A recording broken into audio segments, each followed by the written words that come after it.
right, ladies and gentlemen, if we can have your attention for just a few moments, we'd like to point out the safety features of this Boeing 737-700. A safety information card is in that seat back or literature pocket in front of you. Please take it out, read it before you need it. To fasten your seatbelt, slide the flat end into the buckle. To pull the loose strap to tighten to release, lift up on the buckle. Position your seatbelt low and tight across your hips. Anytime you are seated. There are 6 emergency exits, 2 forward door exits, 2 overwing window exits, and 2 exit doors in the back. Signs overhead and lights on the floor will lead you to an exit.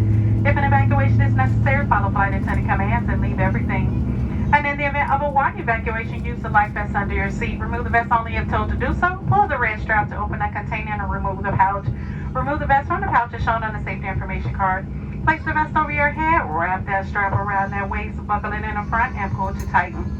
Once outside, pull down on that red tab to inflate the vest. To manually inflate, blow into the tube at your shoulder. Your vest has a light that turns on automatically in water.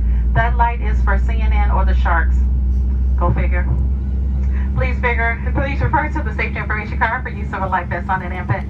Flight attendants will distribute additional vests if needed. All right, ladies and gentlemen, in case you haven't noticed, you're on Southwest Airlines and Love Airlines. We love you dearly, really we do. However, we won't trust none of y'all.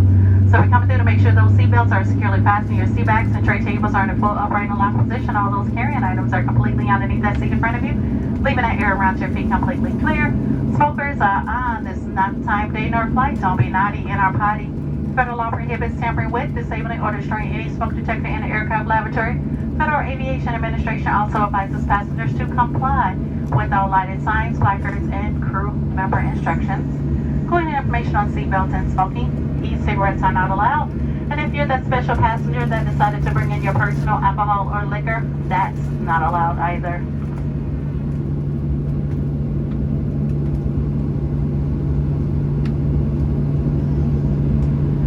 And if needed, 4 oxygen masks will drop from the compartment overhead. To activate the flow of oxygen, pull down on that mask until that plastic tubing is fully extended. Remove your personal mask and place our orange mask over your nose and mouth and breathe normally.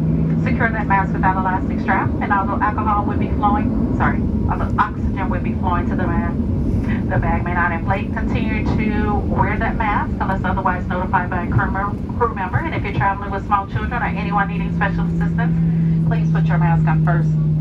Ladies and gentlemen, we're here for your comfort, mostly safety. Please notify any unwelcome behavior to a flight attendant. Well, that's it. That's the end of our do's and don't. Do the do, don't the don't. It's official. We close the door, push back to the gate on our way to Dallas. So if Dallas is not your destination, well, guess what? It is now.